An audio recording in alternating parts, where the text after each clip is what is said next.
नमस्कार मंडळी, सर्वांना श्री स्वामी समर्थ। आजचा दिवस सर्वांना आनंददायी आरोग्यदायी जावो तर हीच महाराजांच्या चरणी प्रार्थना करूया आणि आजच्या व्हिडिओला सुरुवात करूया। तर आज आहे 5 जून, जागतिक पर्यावरण दिवस। आज घरातील प्रत्येकाने किमान एक तरी झाड लावूयात असा संकल्प करायचा आहे। आता पावसाळा चालू होतोय तर घरोघरी प्रत्येकाने एक एक झाड लावायचं आहे आणि ते झाड जगवायचं आहे बरं का। आपण नेहमीच म्हणतो की ह्यावर्षी ऊन जास्त पडलं, उन्हाळा जास्त कडक आहे, पाऊस कमी पडतोय। तर ह्याचं कारणच हे आहे की आपल्या सृष्टीतली झाडे कमी झालेली आहेत। तर त्यामुळे आपण घरोघरी प्रत्येकाने एकतरी झाड लावायचं आहे। आम्ही की नाही ग्रामीण भागातले शेतकरी आहोत।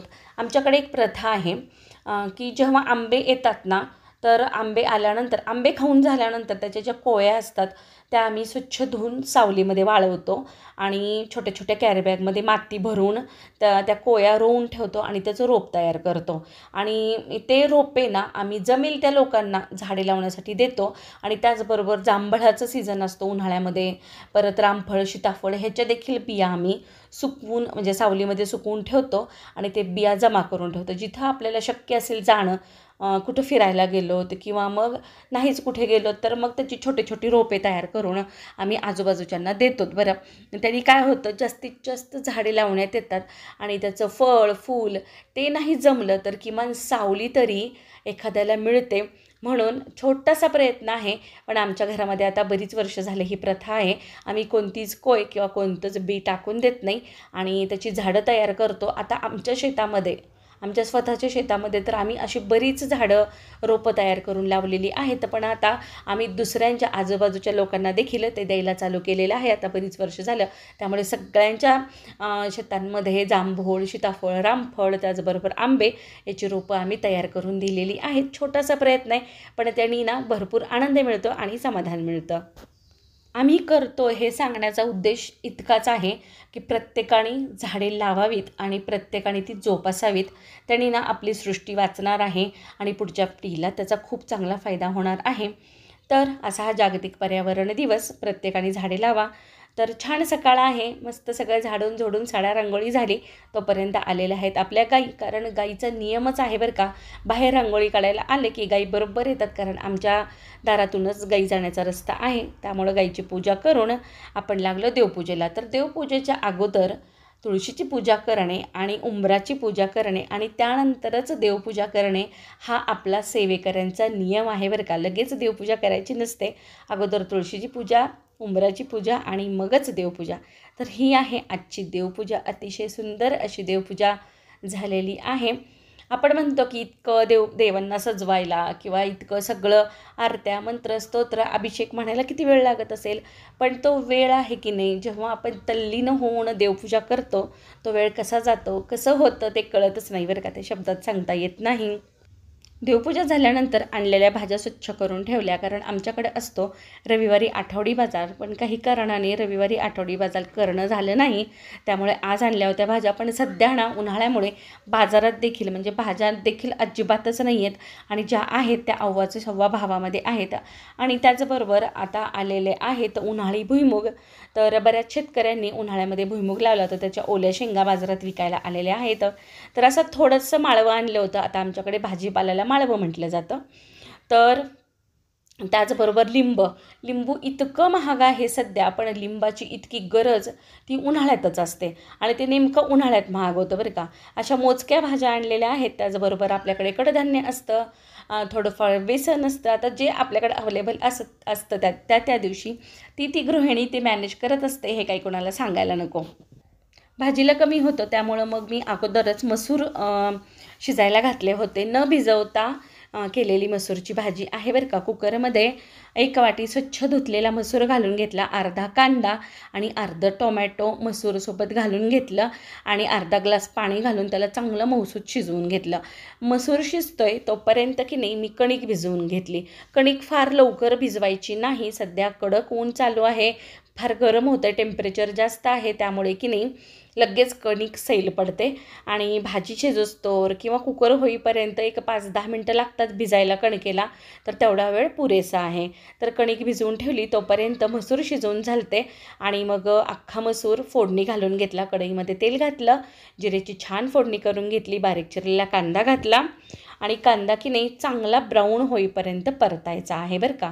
त्याने ना चव खूप छान येते. आलं लसूण पेस्ट घातलं आणि एक हिरवी मिरची घातली, थोडंसं तिला चीर दिली होती आणि नंतर घातलं धने जिरे पावडर, थोडंसं हळद आणि कांदा लसूण मसाला आणि थोडंसं काळं तिखट आणि नंतर घातले बघा मी त्यामध्ये 1 चमचा किचन किंग मसाला. त्यामुळे ना चव एकदम अप्रतिम येते. ह्या पद्धतीने केल्या की ढाबा स्टाईल अख्खा मसूर होतो. आणि फोडणीमध्ये घातली बारीक चिरलेली कोथिंबीर, छान सगळं परतून घेतलं आणि त्यामध्ये घातलं शिजलेले मसूर.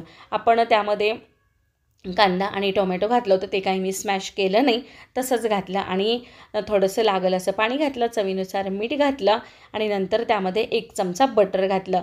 तूप किंवा बटर घालायचं आहे, त्यामुळे ना चव एकदम भन्नाट येते.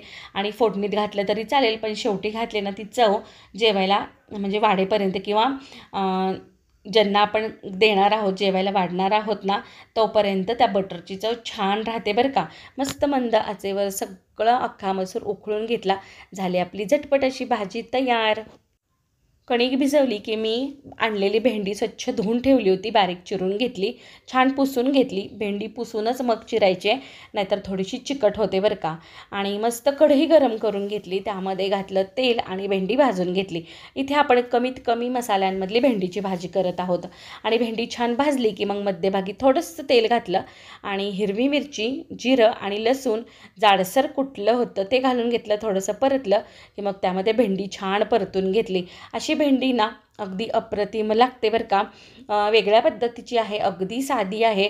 तुम्ही टिफिनला करू शकतात किंवा नुसतं एखादी पातळ भाजी किंवा वरण केलेलं असेल आणि भेंडीची भाजी करायची, त्यावेळी ना ही अगदी साधीसुधी अशी भाजी तयार होते. छान परतून घ्यायचं आहे बरं का.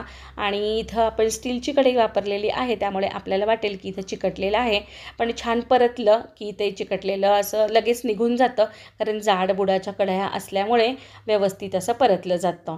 नंतर चवीनुसार मीठ घातलेलं आहे, जाडसर शेंगदाण्याचं कूट घातलेलं आहे.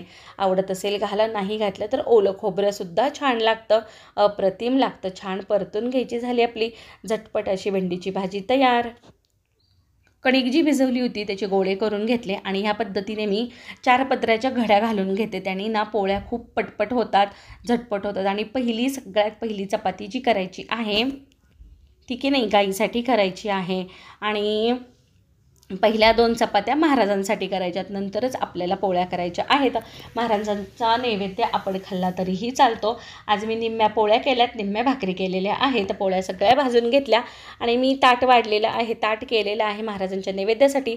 तर अख्खा मसूर आहे, त्याचबरोबर सुक्की भेंडीची भाजी आहे, गरम गरम भात, सोबत लोणचं आहे आणि पोळी म्हणजे चपाती.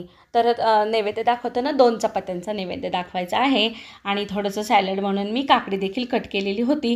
तर असं हे साधंसुधं जेवण आपलं, आपण अगदी साधे मेनू केलेले आहेत, पण ते अगदी झटपट केलेले आहेत. कसे वाटलेत कमेंट करून नक्की सांगा. आणि अख्खा मसूरची भाजी नक्की करून बघा, ह्या पद्धतीची भेंडीची भाजी देखील नक्की करून बघा. तर चॅनलला जर अजून तुम्ही सबस्क्राईब केलं नसेल तर पटकन करा, शेजारची बेल घंटा देखील क्लिक करा, म्हणजे तुम्हाला माझा व्हिडिओ अपलोड झालेला नोटिफिकेशन लगेच भेटेल. तर चला तर मग नवीन व्हिडिओमध्ये परत भेटू. व्हिडिओ पाहिल्याबद्दल खूप खूप कृतज्ञता व्यक्त करते आणि धन्यवाद व्यक्त करते. सगळ्यांना मनापासून श्री स्वामी समर्थ.